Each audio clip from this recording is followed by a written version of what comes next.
የችንካሩን ምልክት ካላየሁ አላምንም። በስመ አብ ወወልድ ወመንፈስ ቅዱስ አሐዱ አምላክ አሜን። በዓለም ላይ የምትኖሩ ኦርቶዶክሳውያን የእግዚአብሔር ልጆች ሰላም እግዚአብሔር ይብዛላችሁ። ጥር 26 ቀን ሐዋርያው ቶማስ ከ12ቱ ሐዋርያት አንዱ የሆነው ወርሃዊ መታሰቢያው ነው። እሱም በተመለከተ አጭር መልእክት እንነጋገራለን። በዮሐንስ ወንጌል ምዕራፍ 20 ቁጥር 25 ላይ የችንካሩን ምልክት በእጆቼ ካላየሁ ጣቴንም በችንካሩ ምልክት ካላገባው እጄንም በጎኑ ካላገባው አላምንም ያለ ሐዋርያ ነው። ነገሩ እንዲህ ነው። ጌታችን ኢየሱስ ክርስቶስ በቀራንዮ አደባባይ ተሰቅሎ በጎልጎታ ተቀብሮ በሦስተኛው ቀን በአብይ ኃይል ወስልጣን አስቀድሞ እንደተናገረው በማቴዎስ ወንጌል ምዕራፍ 12 ላይ ወበከመ ነበረ ዮናስ ውስተ ከርሰ አንበሪ ሰሉሰ መዋዕለ ወሰሉሰ ለያልየ ከማሁ ይነብር ወልደ እጓለ እመሕያው ሰለስተ መዓልተ ወሰለስተ ሌሊተ ውስተ ልበ ምድር። ዮናስ 3 ቀንና 3 ሌሊት በአሳ ሆድ ውስጥ እንዳደረ የሰው ልጅም 3 ቀንና 3 ሌሊት በልበ ምድር ያድራል ብሎ አስቀድሞ ተናግሮ ነበረ።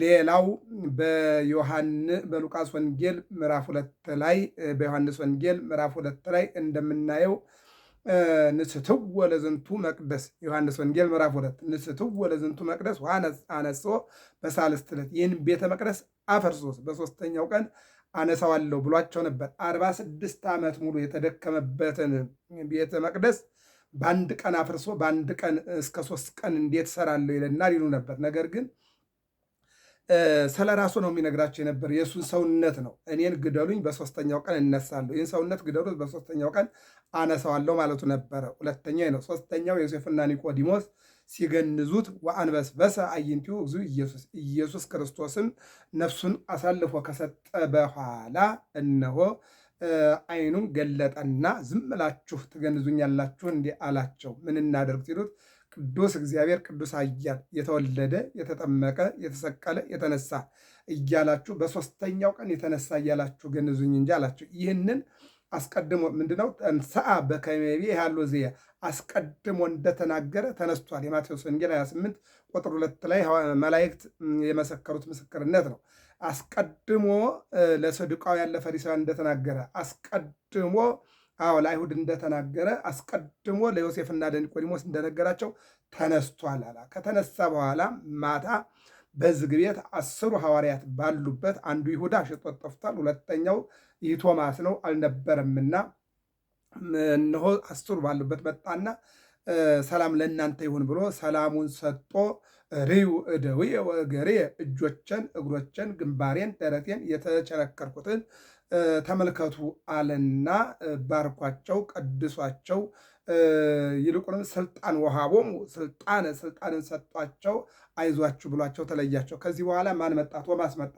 ጌታ ተነስቷል አሉት። ዮሐንስ ወንጌል ምዕራፍ 20 ቁጥር 25 አላምንም ያለው እዚህ ጋር ነው። ዛሬ እንግዲህ በ26 ሁል ጊዜ በ26 ወራዊ መታሰቢያው የሚደረግለት አላምንም ምንድን ነው ያለው? ችንካሩን ካላየሁ አለ፣ እጄን ካላስገባሁ አለ፣ የተገረፈ ሰውነቱን ካላየሁ አለ፣ በጦር የተወጋውን ካላየሁ አለ፣ በአክሊል ተብሎ የብረት ጉንጉን በጭንቅላቱ ላይ የገባውን ካላየሁ አለ። አዎ ይህንን ካላየው አላምንም አለ። በዚህን ጊዜ ማን መጣ? ጌታ መጣ። ጌታ መጣና ምን አለው? አማኝ እንጂ ተጠራጣሪ አትሆን ብሎ አራዮ ለቶማስ እርግዘተ ገሁ ለቶማስ የተወጋውን ጎኑን ወለእንድርያስ ቅንዋተ እደዊሁ ለእንድርያስ ደግሞ ችንካሩን አሳየው ይላል። በዚህን ጊዜ ቶማስ ጎኑን በተመለከተ ጊዜ የተወጋውን ግንባሩን፣ ደረቱን፣ እግሮቹን፣ እጆቹን ቅንዋት ያረፈበትን ካየ በኋላ አመነ። አመንክ አለው። አምኛለሁ አለ። አንተ ስላየህ አመንክ። ብፁዓንሰ እለ ኢይሬእዩ ያምኑኒ ሳያዩ የሚያምኑ ብፁዓን ናቸው አለና ሳያዩ የሚያምኑ ብፁዓን እንደሆኑ ጌታ ለቶማስ ነገረው። እንግዲህ በ26 ሁልጊዜ ባለታሪኩ ቶማስ ነው ማለት ነው። ቶማስ ማለት ምንድን ነው ይላል? ፀሐይ ማለት ነው። በአርማይክ ደግሞ መንታ ይለዋል። በሌላ መልኩ በግሪክ ደግሞ ዲዲሞስ ይላል። ይህ መንታ ማለት ምን ማለት ነው? ቶማስ የተገኘበትን ማህበረሰብ የሚያሳይ ነው ማለት ነው። በነገራችን ላይ ማቴዎስን ከቀራጭ ነው ያመጣው ወደ ሐዋርያነት ማለት ነው። እንደገና ደግሞ ከሰማዕታት መካከል ደግሞ ስንመለከት እነ ቅዱስ ጊዮርጊስ የመጡት ከአሕዛብ ወገን ነው፣ ተጠምቀው አገልጋዮች የሆኑ እነ ጳውሎስ እንደዚሁ ከአሳዳጅነት ነው። ከተለያየ የሥራ መስክ አመጦ ነው ጌታ፣ ከተለያየ ነገር ነው አመጦ።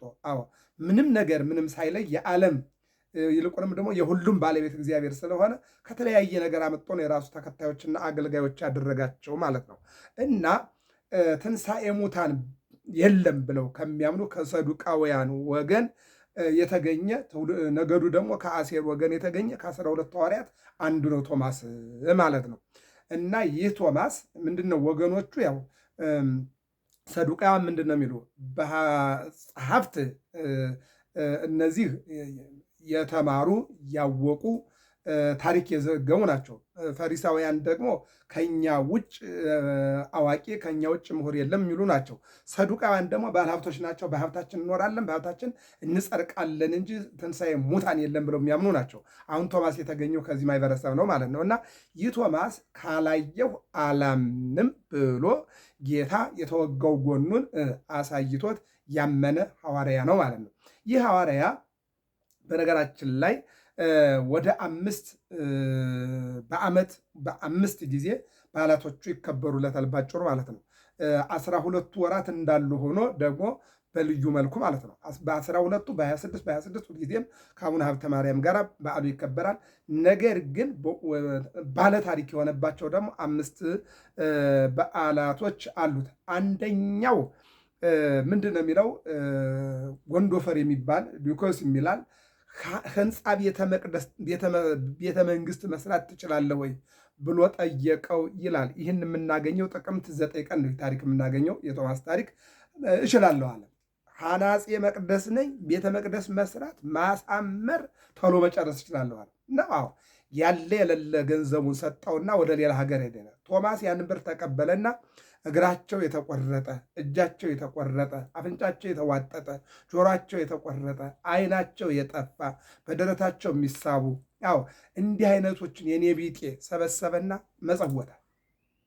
አሁን በማቴዎስ ወንጌል ምዕራፍ 6 ላይ ዝግቡ ለክሙ መዝገበ ዘበሰማያት ሀበ ኢይበልዕ ወኢይማስን፣ ለእናንተስ በሰማይ መዝገብ ሰብስቦ ሌባ የማይወስደው የማያረጅ ወይረክቦ ሰራቂ ሌባ የማያገኘው አዎ በዚያ ሰብስቡ ብሎ ሀበሃሎ መዝገበክሙ ህየ ይትጋባለክሙ፣ በዚያ ይሄ የሰጣችሁ ስጦታ ባለበት ህሊናችሁ ሁልጊዜ ይኖራል። በሰማይ ያሉ ልብክሙ ማለት እኮ በሰማይ ይኖር፣ በመልካም ስራችሁ በሰማይ ያለ እግዚአብሔር ነው ደደናው ነው። ከዚያ ደግሞ በጎ በሰራችሁት ቦታ ላይ ህሊናችሁ ይኖራል የሚለውን ነው የሚተረጉመው ማለት ነው።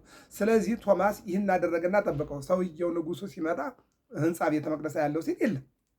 የታለ ሲለው እነሆ በእግዚአብሔር መንግስት ሰርቼልሃለሁ አለ።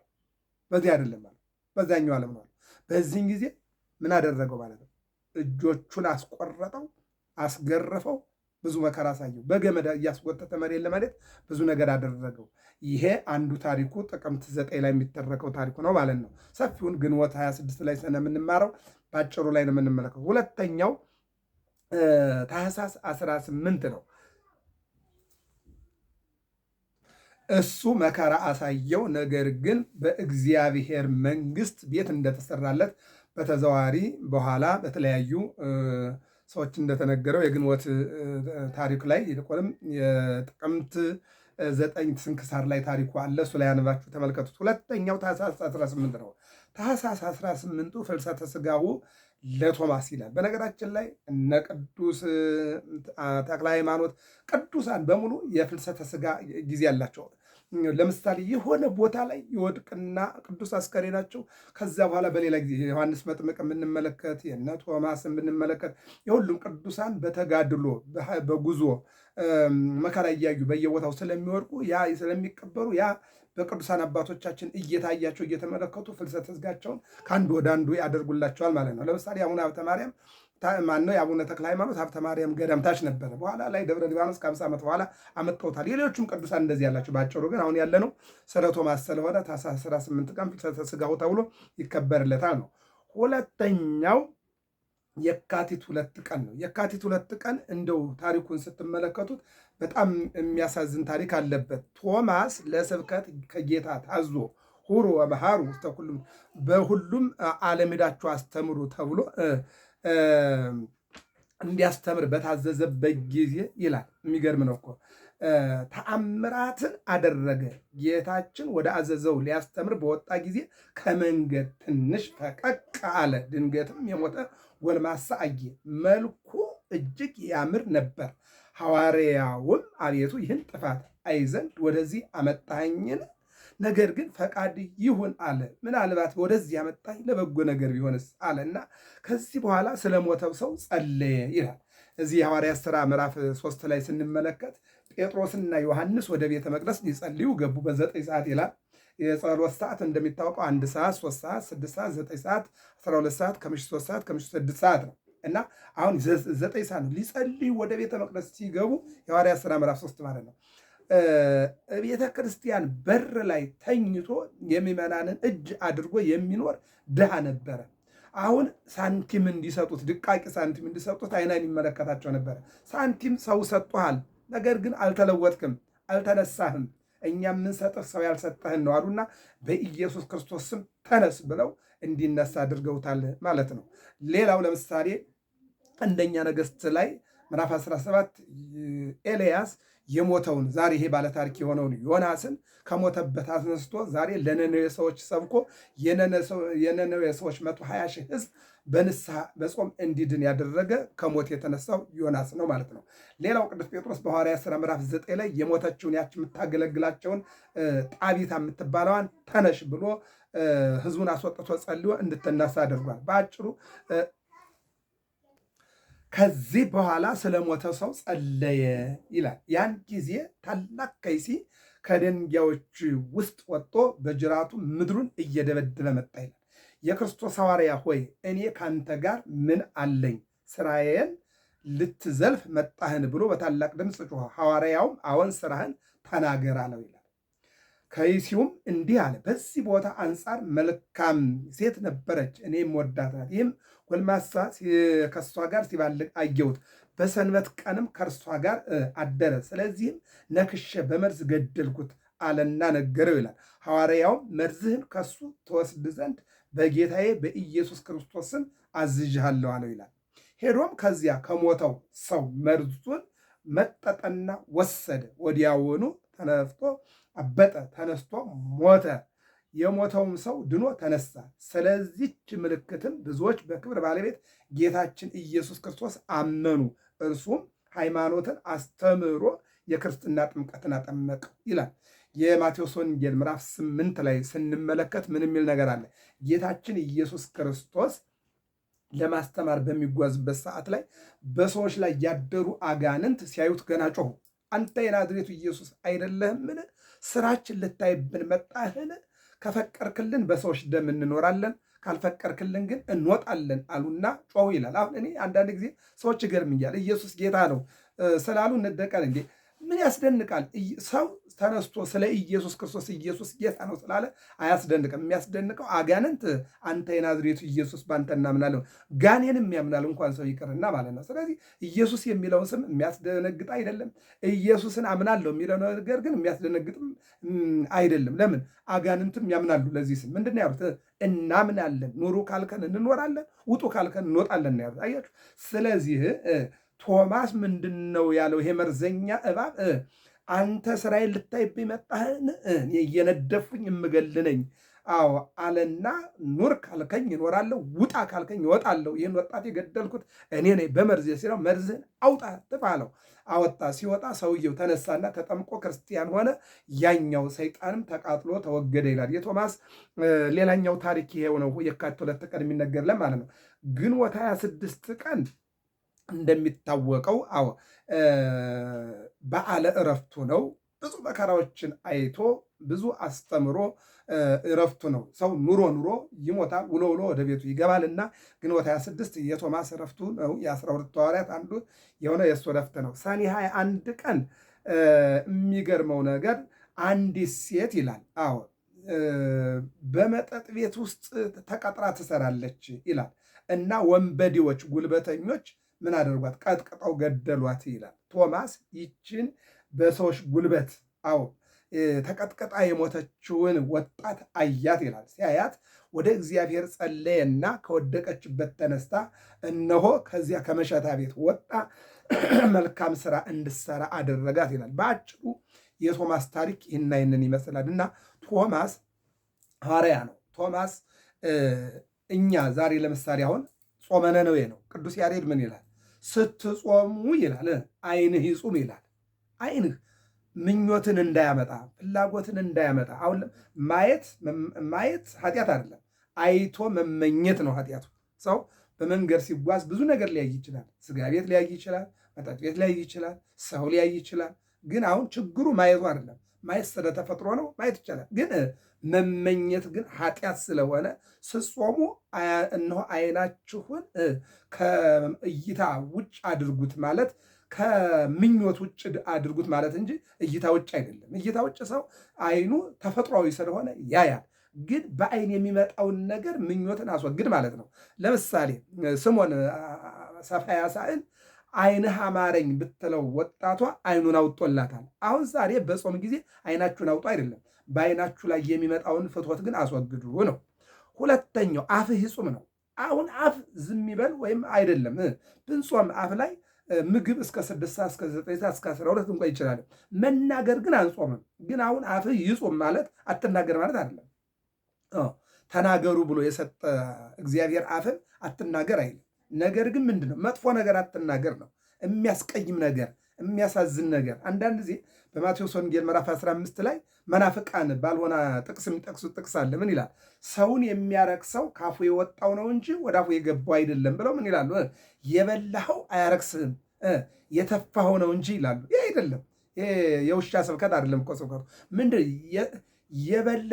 ወደ አፍህ የገባ ማለት ሰዎች ሰድበውህ አንተ የተቀበልከው አንተን አያረክስህም። ሰውየው ግን ካፉ የወጣው ተሳዳቢው ግን ይረክሳል ማለት ነው እንጂ ይሄ ምግብ ጉዳይ አይደለም። ያለ ቦታ የተጠቀሰ ጥቅስ ያለ ቦታው የሚነገር ታሪክ ተናጋሪውን አላዋቂነቱንና ያልተማረ መሆኑን ያስረዳል ማለት ነው። እና ሰምቶ ምንድን ነው ካፌ ወጣ ያረክሳል፣ ወደ አፌ የገባ አያረክስም ማለት የምግብና የሌላ ጉዳይ አይደለም። ምንድን ነው ሰምቶ ዝም ያለ ያልተናገረ ያልመለሰ 10 ስትሰድበው 20 ያልተሳደበ 5 ስትሰድበው 10 ያልተሳደበ ሰው ዝም ብሎ የቻለ ሰው አልረከሰም። ምክንያቱም ስድብ ግንባር ላይ አይለጠፍም። ስድብ ጋቢ አይሆንም፣ ነጠላም አይሆንም፣ ካባም አይሆንም፣ ስድብ ቀሚስ አይሆንም። ምክንያቱም ተሳዳቢው ግን እነሆ መሳደብ ወንጀልም ኃጢአትም ስለሆነ ተሳዳቢው ይረክሳል። ሰምቶ ዝም ያለው ግን ምን ይሆናል ማለት ነው? እሱ አይረክስም ማለት ነው። ለዚህ ነው የተጠቀሰው። እና ሰዎች ግን ምን ይላሉ? በጾምም ብላ ያለ ጾምም ብላ ዝም ብለህ ማለት ይሄ ከብትነት እንስሳነት ነው የሚሆነው። ለዚህ ነው ልበ አምላክ ዳዊት በመዝሙሩ ላይ ምንድን ነው ያለው? ሰው ክቡር ሆኖ ሳለ ከእንስሳ አነሰ ይላል። እንደው ተነስተህ ሁልጊዜ የምትበላ ከሆነ ከእንስሳ ማንሳል ማለት ነው። እና ከዚህ መድኃኔዓለም ሁላችን የሚሰውረን። ስለዚህ አፍህ ዝም በል ማለቱ አትብላ አትጠጣ ማለት ሳይሆን በእርግጥ ስለመብል ለምሳሌ በጾም እስከ 6 ሰዓት እስከ 9 ሰዓት ሁለን የምግብ ልዩነት ነው የሚኖረው። ለምን? የጾም ምግብ አለ፣ የፍስክ ምግብ አለ። በጾም ጊዜ እስከምትችልበት ድረስ 6 ሰዓት የሚሆን 9 ሰዓት ጾመህ የፍስክ ምግብ ትመገባለህ ማለት ነው። ከጾም ውጭ ከሆነ ደግሞ ማነው የጾም ምግብ ትመገባለህ ማለት ነው። ከጾም ውጭ ከሆነ ደግሞ የፍስክ ምግብ ሁሉም ትመገባለህ። አሁን በጾም ላይ ቅዱስ ያሬድ አፍህ ዝም በል ያለው መጥፎ ነገር አትናገር ማለት ነው እንጂ የእንጀራና የዳቦ ጉዳይ አይደለም። አፍህ ክፉ አይናገር። ትጾማለህ ግን ትሳደባለህ። ትጾማለህ ግን ታማለህ። ትጾማለህ ግን ሰው ትገላለህ። ትጾማለህ በሐሰት ትመሰክራለህ። ትጾማለህ በሰው ላይ በግፍ ጡጫ ትማታለህ። ትጾማለህ መልካም ምግባር የለም። ይህንን ተው ማለቱ ነው። ምን አለ? አፍ ይጹም፣ ዓይን ይጹም፣ ጆሮ ይጹም አለ። አሁን የጆሮ ጾሙ ምንድን ነው? መጥፎ ነገር አለማስተጋባት ነው። ሌላ ነገር ጆሮህ መጥፎ ነገር አይስማ ማለት ነው። አሁን ይህ አይስማ ማለት አለ። አስፋልት ላይ አልፈህ እየሄድክ ገበያ እየሄድክ ክፉ ነገር ስለማሰማ አይደለም። ሴንሲቲቭ ነው። ምንድን ነው ጆሮ ማግኔት አለው፣ ነገሮችን ይቀበላል። ግን ምንድን ነው ጆሮ የተቀበለውን ይሄ ላይ ያለው ቆዳው ጆሮ የተቀበለው ውስጣዊ ጆሮ አይቀበለው ማለት ነው። ምን ማለት ነው? ከስራ ላይ አታውለው ማለት ነው። ለምሳሌ አልፈህ ስትሄድ ማርያም አታማልድም የሚል ልትሰማ ትችላለህ አይደል? ሰምተዋል፣ ግን አትውሰደው ማለት ነው። አለቀ። አለፍ ብለህ ስትል ኢየሱስ 7 ወንድሞች አሉት ሊል ይችላል። አዎ ሰምተዋል፣ ግን ምንድን ነው? አዎ አትውሰደው፣ ይሄ አንተ አይደለም፣ የሚጠቅም የሚረባም አይደለም ማለት ነው። አልፈህ ስትሄድ ምንድን ነው መግደል ጥሩ ነው የሚል ልትሰማ ትችላለህ። አዎ ሰምተዋል፣ ጆሮ ይቀበላል፣ ግን አዎ መጥፎ ነው ብለህ አውጠመጣል ማለት ነው። ሌላው እጅ ጹም ነው የሚለው። እጅ አሁን ወዳና ወዲህ ማለት ተፈጥሮ ነው። ማንሳትም መጨበጥም መብላትም መልበስም በእጅ ነው አይደለ? ግን እጅህ ይጹም ማለት አትልበስ ማለት አይደለም፣ አታንሳ ማለት አይደለም፣ አትስራ ማለት አይደለም። በእጅህ ግን በጾም ጊዜ ሰው አትግደል ማለት፣ ሌላ ጊዜ ግደል ማለት አይደለም። ግን በጾም ጊዜ በተለይ ደግሞ አትግደል ማለት ነው። በጾም ጊዜ በሐሰት አትፈርም ማለት ነው። በጾም ጊዜ በጉቦ አትፈርም ማለት ነው። በጾም ጊዜ እነሆ በእጅህ መጥፎ ነገር አትንካ ማለት ነው። አለቀ ባጭሩ። በጾም ጊዜ እጅህ ስጋን አይንካ ማለት ነው። እንዴ እናቶቻችን እኮ በጾም ጊዜ በዚህ በገጠሩ አካባቢ ቢላቸውን ምንድነው በአመድ አጥበው ጥሩ አድርገው አሽገው ነው የሚያስቀምጡት። ቢላ የጾም ቢላና የፍስክ ቢላ ይለያያሉ እናቶቻችን። ከተማው ላይ ነው እንደው ያንን ዝብርቅቅ የሚያደርጉት እንጂ ገጠር ማህበረሰብ ያሉ እናቶቻችን ሳይማሩ የተማሩ ሳያውቁ ያወቁ ናቸው። ጠንቅቀው ነው የሚያስቀምጡት ማለት ነው። እና በአመድ ጥሩ አድርገው በክሰል ጥሩ አድርገው አጥበው በማዳበሪያ አስረው ጾሙ እስከሚወጣ ቁጭ አድርጋለሁ። አያነካኩ። እንደዚያ ነው የሚያደርጉት። ስለዚህ እጅህ ማለት ይህንን ነው፣ ሰብስብ ማለት ነው። ሌላው እግርህ ነው። እግር አትሂድ መባሉ አይደለም። ነገር ግን በጾም ጊዜ ወደ ዝሙት፣ በጾም ጊዜ ወደ ተንኮል፣ ወደ ቃልቻ፣ ወደ ጣዖት ሌላ ጊዜ ሂድ ማለት አይደለም። በተለይ ግን በጾም ጊዜ ከእንዲህ አይነት ነገር እግርህን ጠብቅ ማለት ነው። እግርህን ጠብቅ ማለት ነው። ስለዚህ ቶማስ አሁን እኛ በጾም ጊዜ አፍህን ጠብቅ ነው የተባልነው። ሐዋርያት ግን አፋቸው ነው የተቆረጠው። ጆሮህን ጠብቅ ነው የተባልነው። ሐዋርያት ግን ጆሮአቸው ነው የተቆረጠው። እኛ አይናችሁን ጠብቁ ነው የተባልነው። ሐዋርያት ግን እነ ስምዖን ሰፋ ያሳይ ግን አይናቸው ነው የወጣው። እነ ቶማስ አይናቸው ነው የወጣው ለሃይማኖታቸው ማለት ነው። እግርህን ጠብቅ ነው ያልነው። እነ አቡነ ተክለ ሃይማኖት እግራቸው ነው የተቆረጠው። ይህን እኮ ነው ማሰብ ያለብን ማለት ነው። ስለዚህ ካላየሁ አላምንም አለ ቶማስ። በ26 ሁል ጊዜ በየወሩ ካላየሁ አላምንም ያለው የቶማስ መታሰቢያ ነውና ይህ ሐዋርያ መጨረሻ ላይ የሚገርመው ነገር ለእኔ ቢጤ ሰጥቶ ለቤተ መንግስት የተባለውን ብር በመንግስተ ሰማያት ቤት ሰርቶለት የእሱ ነው እያለ መጽቶለት ባለማየቱ ካላየሁ አላምንም የታለ ቤት ብሎ የሰራህልኝ ቤተ መንግስት የታለ ብሎ እጁን አስቆርጦ ሰውነቱን ቆዳ አስወጥቶ በቆዳው ሙሉ ቆማዳ አድርጎ ጨው ሙሉን አድርጎ በራሱ አሸክሞ ገበያ ለገበያ እያዞረ መጨረሻ ላይ ደግሞ በሰውነቱ ላይ በዚያ ቆዳ በተገፈ ቆዳ በወጣው ሰውነቱ ላይ ጨው ነስንሶ በጎቹን እያስላሰ ብዙ መከራ አድርሶበታል። ሉኪዮስ የተባለ ንጉሥ ከሃዲ ማለት ነው። እና ባጭሩ ግን ይህ ሁሉ መከራ ደርሶበት የእግዚአብሔርን መንግስት ሰብኮ አስተምሮ ግንቦት 26 ቀን ያረፈ ሐዋርያ ነው። ከ12ቱ ሐዋርያት አንዱ ሐዋርያ ነው። የሚታወቀው ቶማስ ዘመስነቅ ባለ አቆማዳው ቶማስ ተብሎ ይታወቃል ማለት ነው። ካላየሁ አላምንም ብሎ አይቶ ግን ያመነ ሐዋርያ ነውና ስለዚህ የሐዋርያው በረከት እንዲደርስም መልካም ፈቃድ ይሁንልን። ገብረ መስቀል ሚዲያ ነው። ሰብስክራይብ፣ ላይክ፣ ሸር አድርጉ። እንደዚሁ በየቀኑ የሚመጡ ታሪኮችን ባጭሩ እየተማማር እንሄዳለን። እናንተም ገባ እያላችሁ እንማማር። ትናንት በደብረ ይባቤ ቅዱስ ያሬድ ከ11 ሰዓት ጀምሮ እስከ ምሽቱ 1 ሰዓት ተኩል ትልቅ ጉባኤ፣ ሰፊ ጉባኤ ያሳልፈናል። ዛሬም ጉባኤ ይቀጥላል። ነገ የመጨረሻውን ቀን ከ25 እስከ 27 ያዘጋጀነውን በነገው ቀን በዕለተ ረቡዕ በሳምንታዊ ልዩ ጉባኤያችን በ27 በነነዌ መጨረሻው ላይ በትልቅ ጉባኤ ሶስቱንም ቀን 25፣ 26፣ 27 እናደርጋለን። ከኔ ጋር ደግሞ ዛሬ በሌላ አውደ ምሕረት ላይ እንገናኛለን።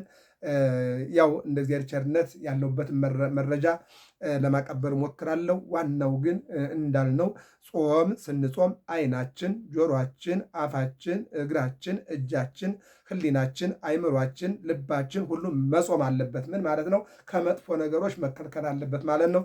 ይህን አድርገን በረከት እንድናገኝ በ3 ቀን ጾም የነነዌ ሰዎች 120 ሺህ ሕዝብ ያለባት ነነዌ በጾም በጸሎት እንደዳነች እኛም ሀገራችን ከ130 ሚሊዮን ያላነሰ ሕዝብ ያለባትን ሀገር ከጦርነት ከስደት ከመከራ ማሳለፍ የሚችል ጾም እንዲያደርግልን መልካም ፈቃድ ይሆንልን። ወስብሐት ለእግዚአብሔር።